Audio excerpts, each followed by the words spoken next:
राधे राधे दोस्तों, जय श्री कृष्णा। आज हम इस वीडियो में राधा अष्टमी का पर्व कब मनाया जाएगा, 10 या 11 सितंबर को, क्या कौन कौन से शुभ योग जो इस दिन बन रहे हैं, इस बारे में बात करेंगे। कौन से वो भोग है जिन्हें लगाने से राधा रानी प्रसन्न होती और हमारी हर मनोकामना को पूर्ण करती है। चलिए दोस्तों शुरू करते हैं वीडियो। कौन से शुभ संयोगों में राधा अष्टमी पर्व मनाया जाएगा, इस विधि से करें पूजा, होगी हर मनोकामना पूर्ण। इस संसार में जब जब प्रेम की बात होती है तब तब राधा कृष्ण की जोड़ी को याद किया जाता है। उनके बीच आध्यात्मिक प्रेम था जिसका उल्लेख धार्मिक ग्रंथों में आज भी किया जाता है। हिंदू धर्म में राधा और कृष्ण को प्रेम का प्रतीक माना गया है और उनकी पूजा के लिए भाद्रपद माह को सबसे खास माना जाता है। बता दें, जहां भाद्रपद महीने के कृष्ण पक्ष की अष्टमी को जन्माष्टमी होती है, वहीं इसी माह के शुक्ल पक्ष की अष्टमी तिथि को राधा अष्टमी मनाई जाती है।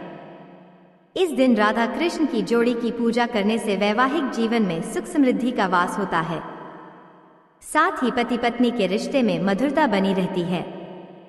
इस साल 11 सितंबर 2024 को राधा अष्टमी मनाई जाएगी। इस दिन कई मंगलकारी योग का निर्माण हो रहा है जो सभी के लिए लाभदायक होने वाला है। इस योग में राधा रानी की पूजा करने से शुभ फल की प्राप्ति होती है। ऐसे में आइए राधा अष्टमी की पूजा विधि के बारे में जानते हैं। राधा अष्टमी तिथि, भाद्रपद माह के शुक्ल पक्ष की अष्टमी तिथि आरंभ 10 सितंबर मंगलवार रात्रि 11:11 से। भाद्रपद माह के शुक्ल पक्ष की अष्टमी तिथि समाप्त 11 सितंबर बुधवार रात्रि 11:46 पर। उदयातिथि के आधार पर राधा अष्टमी का पावन पर्व 11 सितंबर को मनाया जाएगा। राधा अष्टमी 2024 मुहूर्त। राधा अष्टमी पर पूजा का शुभ मुहूर्त दिन में 11:03 से दोपहर 1:32 तक रहने वाला है। इस दौरान आप विधिनुसार राधा रानी की पूजा कर सकते हैं। शुभ योग, राधा अष्टमी पर प्रीति योग बन रहा है जो रात 11:55 पर समाप्त होगा। इसके बाद आयुष्मान योग भी बन रहा है। वहीं इस दिन रवि योग का भी संयोग रहेगा जो रात 09:22 से 12 सितंबर सुबह 6:05 तक रहेगा। पूजन विधि, राधा अष्टमी के शुभ अवसर पर सुबह ही स्नान कर लें। इसके बाद साफ वस्त्रों को धारण करें।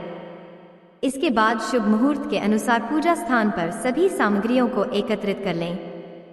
सबसे पहले पानी का कलश भरकर रखें। इसके बाद चौकी पर लाल कपड़ा बिछाकर उस पर राधा रानी और कृष्ण जी की मूर्ति स्थापित करें। फिर उन्हें वस्त्र पहनाएं और उनका श्रृंगार करें। इसके बाद धूप, दीप, अक्षत, पुष्प, फल आदि अर्पित करें। फिर श्री राधा कृपाकटाक्ष स्तोत्र का पाठ करें। इसके बाद आप आरती करना शुरू करें। अंत में श्रद्धा पूर्वक दान भी करें। राधा अष्टमी के दिन जरूर रखें इन बातों का ध्यान। आध्यात्मिक विद्वान बताते हैं कि राधा अष्टमी व्रत के दिन सुबह जल्दी उठकर स्नान ध्यान करने के बाद साफ वस्त्र धारण करना चाहिए और इसके बाद सूर्य देव को जल प्रदान करना चाहिए।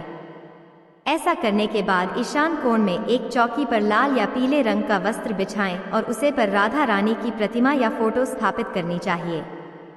इसके बाद मिट्टी या तांबे से बने कलश में जल, सिक्का और आम का पत्ता रखकर कलश के मध्य में नारियल स्थापित करना चाहिए। ऐसा करने के बाद पंचामृत से राधा रानी का अभिषेक करें और गंध, पुष्प, धूप, दीप, चंदन इत्यादि अर्पित करें। साथ ही पूजा के दौरान राधा रानी को 16 श्रृंगार जरूर अर्पित करें। इसके बाद श्री कृष्ण की उपासना करें और भोग अर्पित करें। पूजा के दौरान श्री कृष्ण और राधा रानी के मंत्र का जाप करते रहें और पूजा के अंत में आरती के साथ पूजा संपन्न करें। क्या है राधा अष्टमी व्रत का महत्व? शास्त्रों में राधा अष्टमी व्रत के महत्व को विस्तार से बताया गया है। मान्यता है कि जो व्यक्ति राधा अष्टमी व्रत के दिन राधा रानी और भगवान श्री कृष्ण की उपासना करता है, उन्हें जीवन में सुख समृद्धि और ऐश्वर्य की प्राप्ति होती है। साथ ही इससे दाम्पत्य जीवन भी सुख बना रहता है। इसके साथ इस विशेष दिन पर ह्री राधिकाय नमः इस मंत्र का कम से कम 108 बार जाप करने से सभी कष्ट दूर हो जाते हैं। राधाष्टमी पर राधा रानी को जरूर लगाएं इन 5 चीजों का भोग, प्रसन्न होकर देंगी आशीर्वाद। श्री कृष्ण जन्माष्टमी के बाद अब राधाष्टमी का पावन पर्व आने वाला है। इस दिन राधा रानी की पूजा की जाती है और उन्हें विशेष चीजों का भोग लगाया जाता है।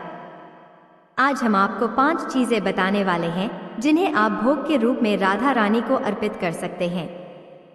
श्री कृष्ण जन्माष्टमी के बाद अब भक्तों को बेसब्री से श्रीमती राधा रानी के जन्मोत्सव यानी राधाष्टमी का इंतजार है। जन्माष्टमी के ठीक 15 दिनों बाद राधा रानी ने पृथ्वीलोक पर अवतार लिया था। कहते हैं जब भगवान विष्णु के कान्हा रूप में अवतरित होने के बाद देवी लक्ष्मी को वैकुंठ लोक खाली खाली लगने लगा, तब उन्होंने श्रीमती राधा रानी के रूप में वृषभानु जी के यहाँ जन्म लिया। इस दिन विशेष रूप से किशोरी जी का श्रृंगार किया जाता है, उनकी पूजा की जाती है और उनका मनपसंद भोग अर्पित किया जाता है। आज हम आपको राधा रानी के मनपसंद 5 भोग बताने वाले हैं जिन्हें आप राधाष्टमी के पवित्र अवसर पर उन्हें अर्पित कर सकते हैं। राधा रानी को अर्पित करें उनकी प्रिय दही अरबी की सब्जी। राधा रानी ने बरसाना में अवतार लिया था। बरसाने में दही अरबी की सब्जी बनाई जाती है जो धार्मिक मान्यताओं के अनुसार राधा रानी की मनपसंद है। ऐसे में राधाष्टमी पर उन्हें दही अरबी की सब्जी का विशेष रूप से भोग लगा जाता है।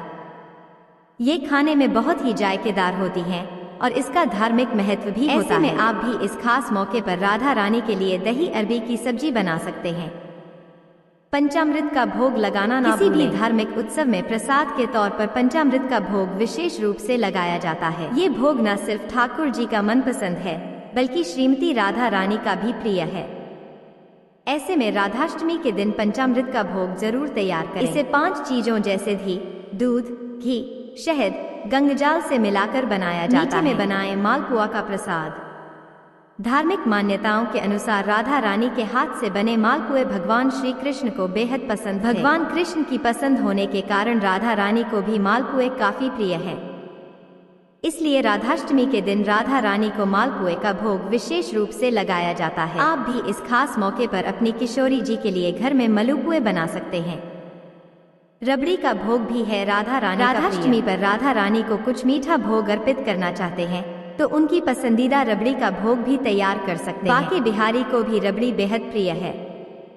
ऐसे में आप अपने घर में स्थापित राधा कृष्ण दोनों के लिए ही रबड़ी का प्रसाद तैयार कर सकते हैं। दोनों ही अपने प्रसन्न होंगे।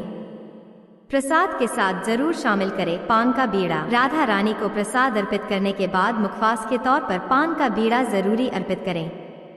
कहते हैं पान का बीड़ा भगवान श्री कृष्ण को बेहद प्रिय है। भगवान कृष्ण को पसंद होने के कारण राधा रानी भी इसके भोग से प्रसन्न होती हैं। ऐसे में आप प्रसाद के साथ साथ पान का बीड़ा अर्पित करना बिल्कुल ना भूलें। दोस्तों, यह थी आज की वीडियो। आपको हमारी दी गई जानकारी अच्छी लगी हो तो वीडियो को लाइक करें, चैनल को सब्सक्राइब करें, कमेंट में जय श्री राधे कृष्णा जरूर लिखें।